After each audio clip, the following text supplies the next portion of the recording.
இந்த வீடியோவில் பொது தமிழிலிருந்து மிக முக்கியமான வினாக்கள்லாம் பார்க்கலாம். முதல் கேள்வி, திரைக்கடலோடியும் திரவியம் தேடு என்று பாடியவர் யார்? ஆன்சர் ஔவையார். ரிப்பீட்டட் கொஷின் இது. திரைக்கடலோடியும் திரவியம் தேடு என்று பாடியவர் ஔவையார். இரண்டாவது கேள்வி, பண்ணொடு தமிழொப்பாய் என்று தமிழையும் இசையையும் குறிப்பிடும் நூல் எது? ரிப்பீட்டட் கொஷின் இதுவும். ஆன்சர் தேவாரம். பண்ணொடு தமிழொப்பாய் என்று தமிழையும் இசையையும் குறிப்பிடும் நூல் தேவாரம். மூன்றாவது கேள்வி, தொண்டு செய்து பழுத்த பழம் தூயதாடி மார்பில் விழும் என்று பெரியாரை குறிப்பிட்டவர் யார்?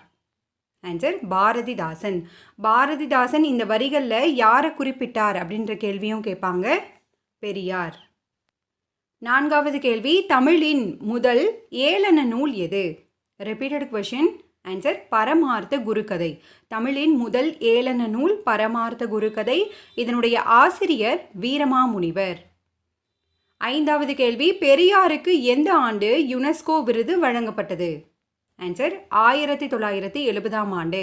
பெரியாருக்கு யுனெஸ்கோ விருது வழங்கப்பட்ட ஆண்டு 1970. ஆறாவது கேள்வி, மாணவர்கள் நூல்களை எவ்வாறு கற்க வேண்டும்? ஆன்சர் மாசற.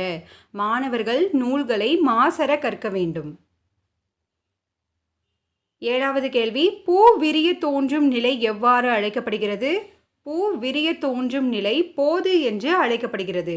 அரும்பு அப்படின்றது பூவினுடைய தோற்ற நிலை. வி அப்படின்றது பூ செடியினின்று விழும் நிலை. செம்மல் அப்படின்றது பூ வாடிய நிலை. எட்டாவது கேள்வி, மக்கள் கவிஞர் என்று அழைக்கப்படுபவர் யார்? Most repeated question. Answer Pattukkottai Kalyana Sundaram அவர்கள். மக்கள் கவிஞர் யார் அப்படின்னா பட்டுக்கோட்டை கல்யாண சுந்தரம் அவர்கள். திரை இசை பாடல்களில் உழைப்பாளிகளின் உயர்வை போற்றியவர் யார்? கல்யாண சுந்தரம் அவர்கள். ஒன்பதாவது கேள்வி, காந்தியடிகளின் மேடை பேச்சை தமிழில் மொழிபெயர்ப்பு செய்தவர் யார்? Most repeated question. Answer Thiru Vi Ka. காந்தியடிகளின் மேடை பேச்சை தமிழில் மொழிபெயர்ப்பு செய்தவர் திருவிகா. பத்தாவது கேள்வி, முத்துராமலிங்க தேவர் பிறந்த ஆண்டு எது?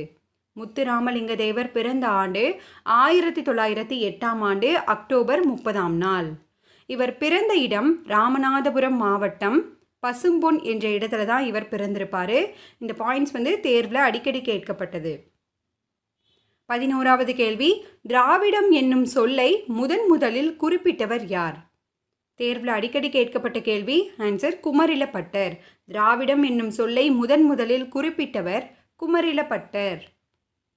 12வது கேள்வி, இசையோடு சிவனிய நரம்பின் மறைய என கூறியவர் யார்? ஆன்சர் தொல்காப்பியர். இதில் நரம்பின் மறைய இந்த 2 வார்த்தைகளும் அடிக்கடி தேர்வில் கேட்டிருக்காங்க. தொல்காப்பியர். 13வது கேள்வி, மெல்லினத்திற்கான இன எழுத்து இடம்பெறாத சொல் எது? ஆன்சர் கண்ணில். மெல்லினத்திற்கான இன எழுத்து எதுன்னு பார்த்தீங்கன்னா வல்லினம். இதில் மெல்லினத்திற்கான இன எழுத்து இடம்பெறாத சொல் கண்ணில். 14வது கேள்வி, பொறுத்துக. மெல்ல மெல்ல மர. ஆசிரியர் லட்சுமி. அடித்தளம் ஜி குப்புசாமி. வேலி ராஜம் கிருஷ்ணன் அவர்கள். சட்டை ஜெயகாந்தன். இதில் சட்டை அடிக்கடி தேர்வில் கேட்கப்பட்டது. 15வது கேள்வி, செல்வன் வந்தது என்பது எவ்வகை வலு அப்படின்னு பார்த்தீங்கன்னா திணை வலு. இலக்கண முறையின்றி பேசுவதும் எழுதுவதும் வலு அப்படின்னு சொல்லப்படுது. உயர்திணையான செல்வன் அப்படின்றது வந்தது என தவறாக குறிப்பிடப்பட்டுள்ளது. அதனால இது திணை சார்ந்த வலு. 16வது கேள்வி, பொருந்தாதது எது? இவற்றுள் பொருந்தாதது ஓ ஓதல் சொல்லிசை அளபடை. இதுதான் தவறானது. கெடுப்பதுவும் அப்படின்றது இன்னிசை அளபடை. குடிதழியி சொல்லிசை அளபடை. விடார் செய்யுளிசை அளபடை. ஓ ஓதல் அப்படின்றதும் செய்யுளிசை அளபடை. 17வது கேள்வி, காம்பேக்ட் டிஸ்க் என்பதன் தமிழ் சொல் இவற்றுள் எது? ஆன்சர் குறுந்தகடு. காம்பேக்ட் டிஸ்க் அப்படின்னா குறுந்தகடு. 18வது கேள்வி, திருவள்ளுவரை படித்துப்பார் என்பது எவ்வகை ஆகுபெயர்? திருவள்ளுவரை படித்துப்பார் என்பது கருத்தாவாகுபெயர். திருவள்ளுவர் என்னும் கருத்தாவானது அவரால் உருவாக்கப்பட்ட திருக்குறளை குறித்து இங்கு ஆகி வந்துள்ளது. அதனால இது கருத்தாவாகுபெயர். 19வது கேள்வி, ஆடவர் அவ்வழி நல்லை வாலிய நிலனே என்ற வரிகள் இடம்பெற்றுள்ள நூல் எது? ஆன்சர் புறநானூறு. தேர்வில் அடிக்கடி கேட்கப்பட்டது.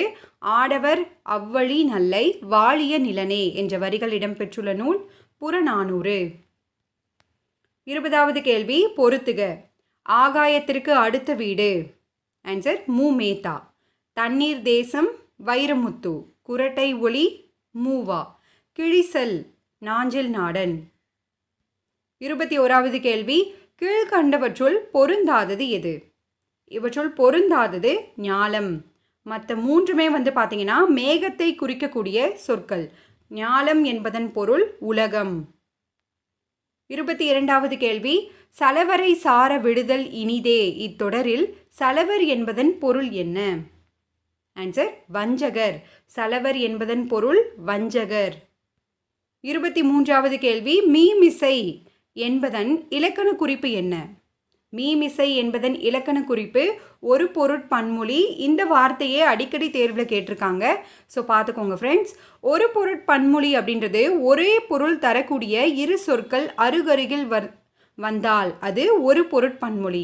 இப்போது மீ அப்படின்றதும் மிசை அப்படின்றதும் ஒரே பொருள் தரக்கூடியது. அதனால் இது ஒரு பொருட்பன்மொழி.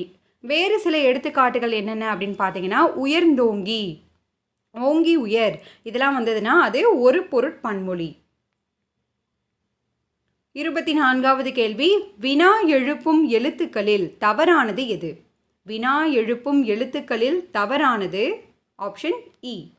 வினா எழுப்பும் எழுத்துக்கள் எவை அப்படின்னா ஏ, யா, ஆ, ஓ, ஏ. இது பார்த்துக்கோங்க. இதே மாதிரி பொருந்தாதது எது அப்படின்றதுல கேட்பாங்க. 25வது கேள்வி, நீ பேசுவதின் அர்த்தம் எனக்கு புரியவில்லை என்ற தொடரில் பிறமொழி சொல் எது? இவற்றுள் பிறமொழி சொல் எதுன்னு பார்த்தீங்கன்னா அர்த்தம். தனிக்குறிலை அடுத்து ரகர ஒற்று வந்தால் அது பிறமொழி சொல் அப்படின்னு சொல்லப்படுது. ஸோ இங்கே பார்த்தீங்கன்னா தனிக்குறிலை அடுத்து ரகர ஒற்றாகிய இர் வந்திருக்கு. அதனால் இது பிறமொழி சொல். 26வது கேள்வி, உழவர் ஏரடிக்கும் சிறுகோலே அரசனது செங்கோலை நடத்தும் கோல் என்று பாடியவர் யார்? Repeated question. ஆன்சர் கம்பர். உழவர் ஏரடிக்கும் சிறுகோலே அரசனது செங்கோலை நடத்தும் கோல் என்று பாடியவர் கம்பர்.